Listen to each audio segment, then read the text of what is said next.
단기 금융상품 볼게요. 전시간, 아니, 바로 현금 및 현금성 자산 했었죠. 현금, 예금, 현금성 자산. 현금에서는 통화하고 통화대용증권 중요한 거 이거 잘 보시고요. 그 다음에 이건 주로 당좌예금 보셨고, 그 다음에 현금성 자산은 만기가 취득한 날로부터 3개월 이내. 자, 그 다음에 단기 금융상품은 기업, 일반 기업 폐계 기준에서는 요거를 단기 예금이라고 표현하고 있는데, 우리 그냥 단기 금융상품이라고 보시면 되겠네요. 자, 금융기관이 시급하는 정기 예금. 이 속에는요, 좀 다르죠? 정기 예금, 정기 적금, 그리고 기타 우리가 흔히 볼 수 없는 정형화된 금융상품. 정기예금, 정기적금 많이 보잖아요. 일반적으로. 정형화된 금융상품이라고 보시면 되겠습니다. 자, 이런 것들을 뭐로 갖고 있냐면 단기적인 자금운용 목적으로 갖고 있거나 만기가 보고기간 종료로부터 1년 이내에 도래하면 단기 금융상품 쓰시고 이렇게 갖고 있는데,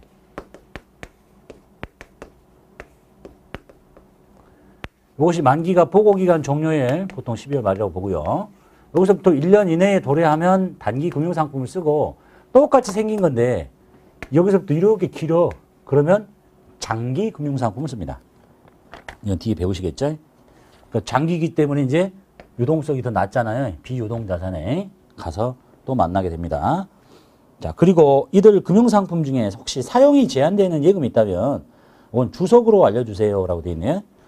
이런 금융상품이 재무상태표에 보고할 텐데 혹시 사용이 제한되어 있냐? 그러면 재무상태표에 자산을 보고할 거 아니에요. 이렇게.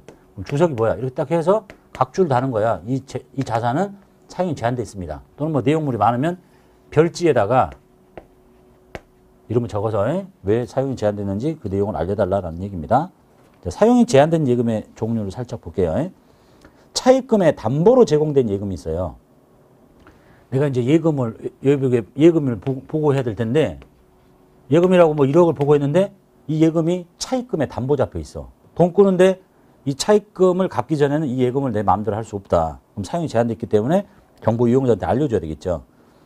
그 다음에 당좌거래 개설 보증금이라고 있는데, 이 당좌거래를 시작하려면 은행에다 돈만 넣어놓고 끝나는 게 아니라, 은행에 돈 넣으면 당좌예금을 증가시켰잖아요.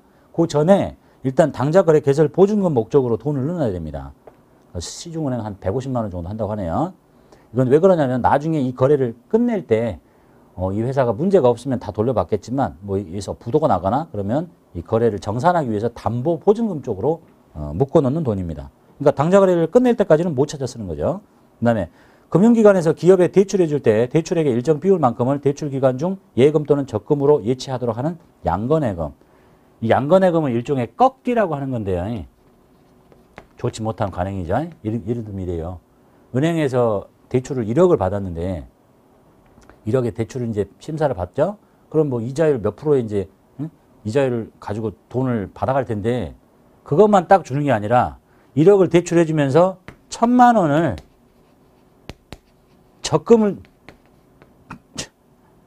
정기 예금을 들어놓으세요 이렇게 하는 거야. 나한테 1억 딱 대출해 주면서 1,000만 원을 정기 예금 들어라는 얘기는, 정기 예금 뭐예요? 그냥 돈을 딱 집어넣어놓고 언제부터 언제까지 안 찾아가는 거잖아요.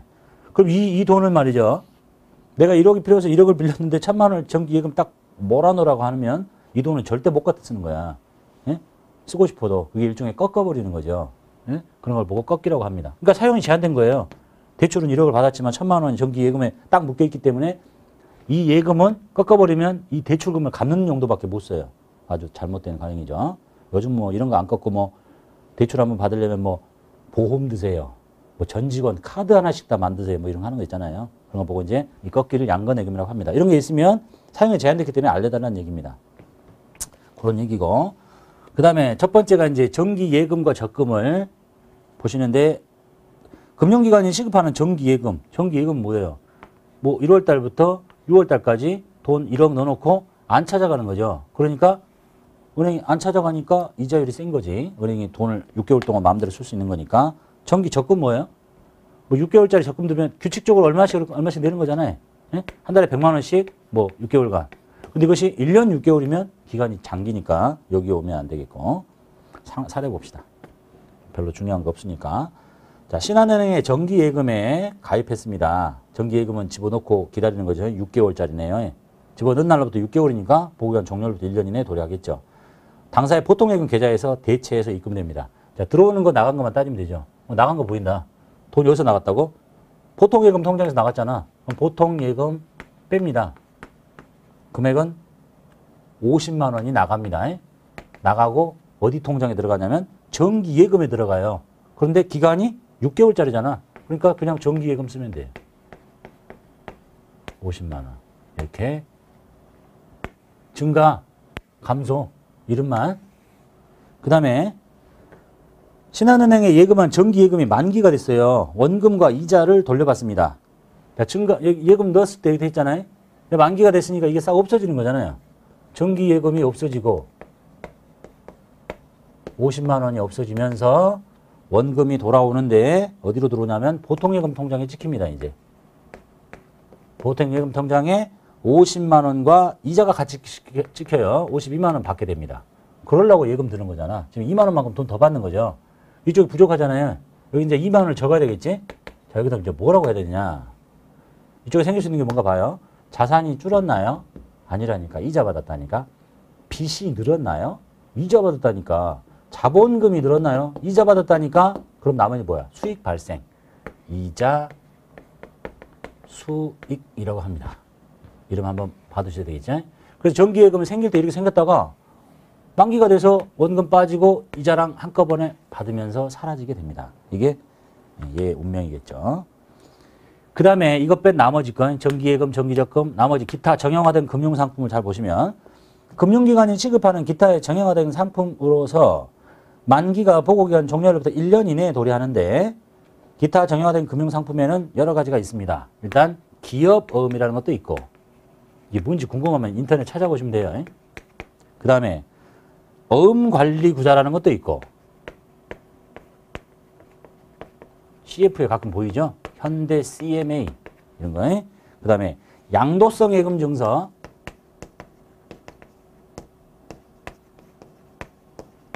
뭐 시중에서 뭐 CD 금리 뭐 이렇게 하는 건 CD.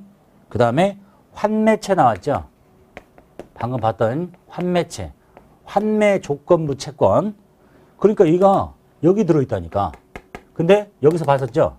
환매채인데 3개월 이내에 환매 조건이야. 그러면 한 칸 올리라니까 위로. 그래서 여기 들어있는 거예요.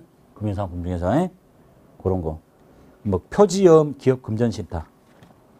그 용어 정리 간단하게 써드렸는데 궁금하시면 인터넷 찾아보면 이렇게 다 써있으니까 보시고 우리가 알고 싶은 건 이게 아니고 그냥 이런 것들이 정기예금, 정기적금은 정형화되긴 했는데 우리가 흔히 볼 수 있는 거고 기타 우리가 흔히 볼 수 없지만 정형화된 이런 금융상품들인데 만기가 1년 이내죠. 근데 굉장히 빠르다고? 3개월 이내라고? 취득한 날로부터요? 얘는 보고기간 종료일로부터 1년이야. 보통 날짜는. 얘는 취득한 날로부터 3개월 이내예요. 그것만 조심하시면 되겠습니다.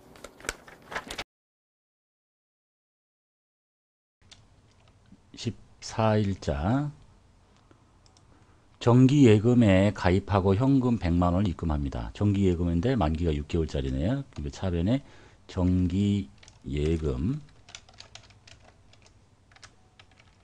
금액 100만 원 그리고 돈이 현금으로 나가네요.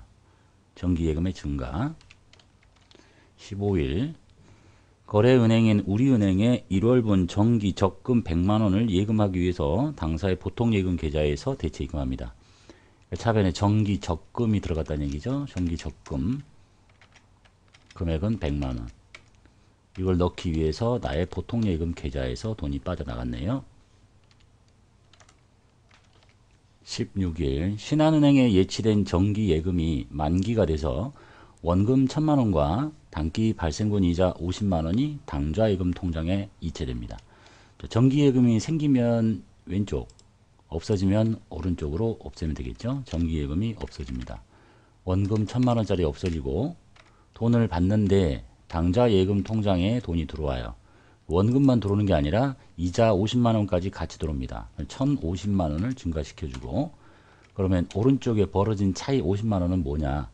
정기예금에 대한 이자라 그랬죠? 그래서 이자 수익이라고 하시면 되겠네요. 17일. 정기예금 1억 원을 해약해서 보통예금 통장에 입금합니다. 그리고 이자도 함께 들어옵니다. 지금 이거하고 똑같은 형태네요. 대변에 정기예금을 없앱니다. 차변에 보통예금 통장에다가 돈을 1억 하고 200만 원을 같이 집어넣습니다. 벌어진 차이는 오른쪽에 이자 수익이라고 하시면 되겠네요. 그래서 정기예금이 생겼다가 없어지는 거래가 생길 수 있는 상황 다겠죠.